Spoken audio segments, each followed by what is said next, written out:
ইন্টারপোলের মাধ্যমে কিভাবে শেখ হাসিনাকে গ্রেপ্তার সম্ভব?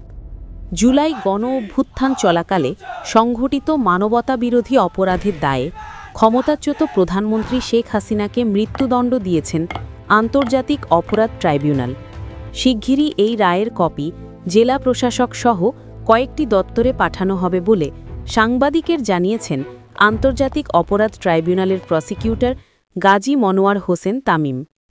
এছাড়া ইন্টারপোলি পূর্বে জারি হওয়া গ্রেপ্তারি পরোয়ানার বদলে কনভিকশন ওয়ারেন্ট বা সাজার পরোয়ানা মূলে তার বিরুদ্ধে আরেকটি ইন্টারপোলের নোটিশ জারির জন্য আবেদন করা হবে। পররাষ্ট্র মন্ত্রণালয়ের মাধ্যমে ইন্টারপোলে আবেদনের প্রস্তুতি শুরু হয়ে গেছে বলেও জানান তিনি বলেন, গতকাল পুনর্গঠিত আন্তর্জাতিক অপরাধ ট্রাইব্যুনালের প্রথম রায় প্রদান করেছেন ট্রাইব্যুনাল।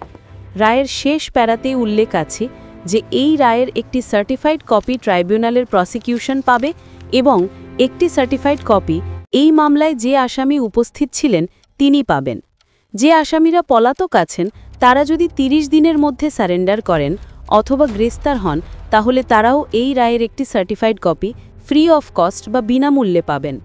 আরেকটি কথা ট্রাইব্যুনাল বলে দিয়েছেন, সেটা হলো এই রায়ের আরেকটি কপি ডিস্ট্রিক্ট ম্যাজিস্ট্রেটের কাছে, মানে ঢাকার জেলা প্রশাসক যিনি as well as district magistrate, ওনার কাছে ফর কমপ্লায়েন্সের জন্য যাবে এটার কার্যকারিতার জন্য। এটাই হলো রায়, বলা আছে এবং এটাই হবে, যোগ করেন তিনি।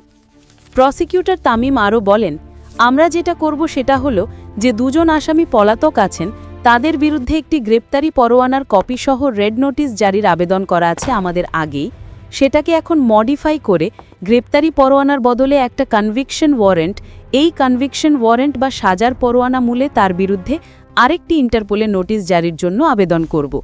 এটা আমরা করব এবং এটার কাজ অলরেডি আমরা শুরু করেছি। উল্লেখ্য, ছাত্র জনতার গণ-অভ্যুত্থানের মুখে গত বছরের ৫ই অগস্ট দেশ ছেড়ে ভারতে পালিয়ে যান ক্ষমতাচ্যুত প্রধানমন্ত্রী শেখ হাসিনা। এখনও তিনি সেখানেই অবস্থান করছেন।